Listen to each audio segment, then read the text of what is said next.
Hello and welcome back to PIHOA Network, your go-to channel for exploring the fascinating post-independence history of Africa. I am your host Lillian Wambura. Today, we are diving into the interesting story of Comoros, the perfume islands of the Indian Ocean. But why the nickname? Let's find out. Comoros is in the Indian Ocean, located off the eastern coast of Africa. Surrounding countries include Mozambique, Madagascar, and Seychelles. Through negotiations, France acquired the island of Mayotte in 1841 and later the remaining 3 islands through treaties of protectorate in 1886. The newly acquired islands became part of the French colonies of Madagascar, effective from 1912. Following a referendum in 1958, Comorians voted overwhelmingly to remain under the French government.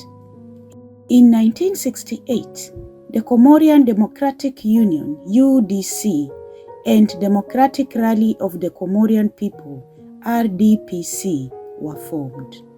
Elections were held in 1972, in which the two parties formed an alliance and won a majority in the Territorial Assembly.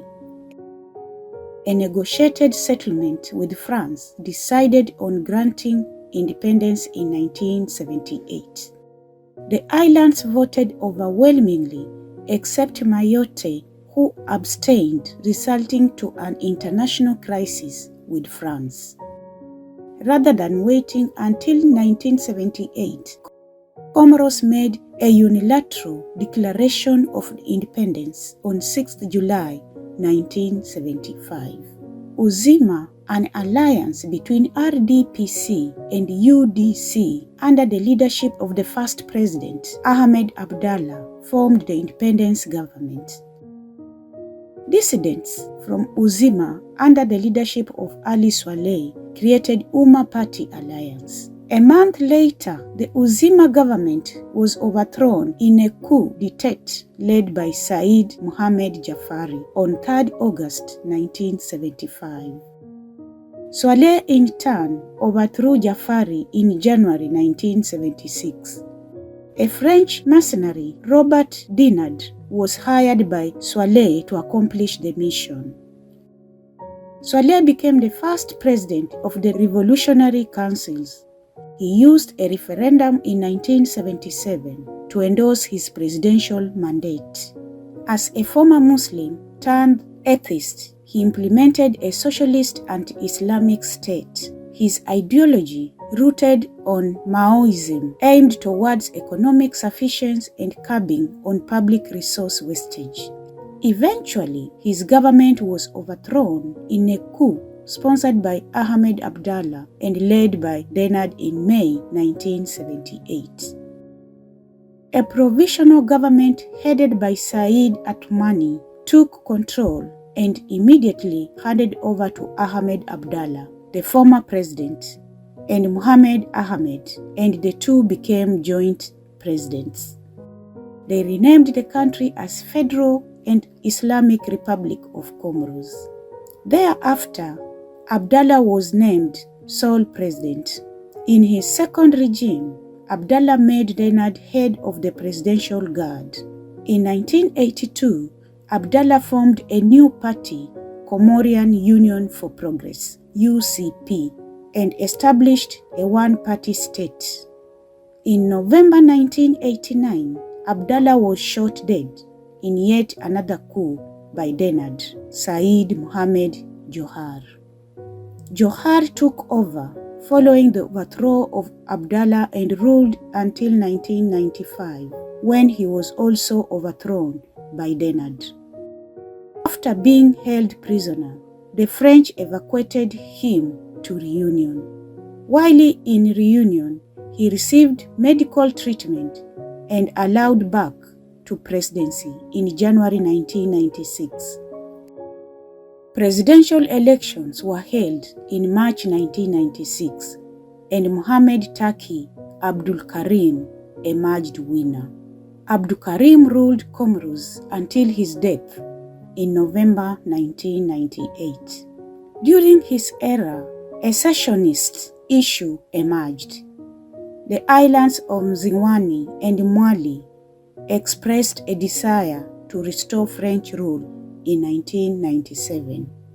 Abdul Karim died before restoring unity and was succeeded by interim president Tajuddin Masoud.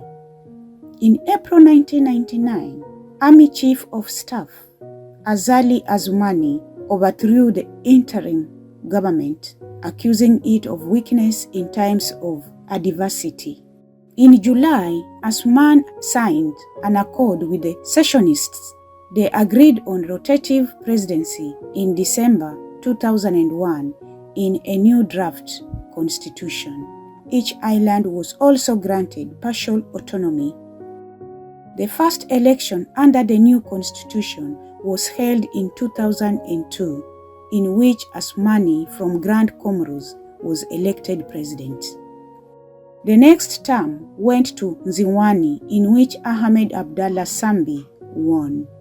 The island of Mwali had its turn on 2010, and Ikluku Doinini emerged victorious. In February 2016, again it was Grand Comoros' turn, in which Assoumani won in the second round of voting. In his second term of rotational presidency, he announced a constitutional referendum. Proposed changes included ending the rotating presidency and allowing 2 terms in office. This led to tension in the country, though the changes were passed overwhelmingly. The next election was held in March 2019, this time under the new constitution, and Assoumani, the winner, has been in office since. Comoros has had tumultuous history marked by coup and attempted coups. This has been largely because of state capture by Robert Denard and his mercenary operations. All this, coupled with poverty, led to a rebellion by part of the Union. 2 rebel islands felt that by surrendering their sovereign status to France, they would be at par with Mayotte. Most have been seeking opportunities in Mayotte, which enjoys guarantees from France. Today, the island of Mayotte continues to benefit from remaining as part of France. In fact, in March 2011, they voted to become an overseas department of France, following a 2009 referendum with an overwhelming result in favor of the department status. And that is all about Comoros. Thank you for watching.